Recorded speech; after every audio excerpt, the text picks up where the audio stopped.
நாமக்கல் மாவட்டம் ராசிபுரம் அருகே கொட்டிய கனமழையால் கொல்லிமலையில் காட்டாற்று வெள்ளம் பெருக்கெடுத்துள்ளது. இது தொடர்பான தகவல்களை செய்தியாளர் கௌரி சங்கரிடம் கேட்டு பெறலாம். கௌரி சங்கர், விவரங்கள் என்ன? நாமக்கல் மாவட்டம் கொல்லிமலையில் கடந்த 3 நாட்களாக தொடர்ந்து பெய்து வரக்கூடிய கனமழை காரணமாக சாலைகளில் செந்நிறமாக காட்டாற்று வெள்ளம் பெருக்கெடுத்து ஓடி வருகின்ற காட்சிகளை நாம் பார்த்து வருகின்றோம்.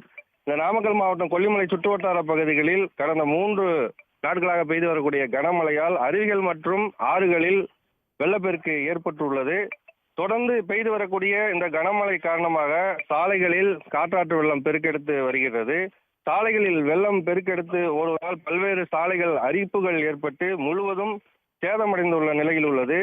இதேபோல் கொல்லிமலையில் உள்ள நமதருவி, மாசிலா அருவி, ஆகாயகங்கை ஆகிய நீர்வீழ்ச்சிகளில் வெள்ளப்பெருக்கு அதிகரித்தே காணப்படுகிறது. அதாவது அடிவாரத்தில் உள்ள ஆறுகளில், அதாவது ஐயாறு என்ற ஆறில் கடுமையான தற்போது வெள்ளப்பெருக்கு ஏற்பட்டுள்ளது. விவரங்களை வழங்கியமைக்கு நன்றி கௌரி சங்கர். உடனுக்குடன் செய்திகளை தெரிந்து கொள்ள சன் நியூஸ் பெல் ஐகானை கிளிக் பண்ணுங்க.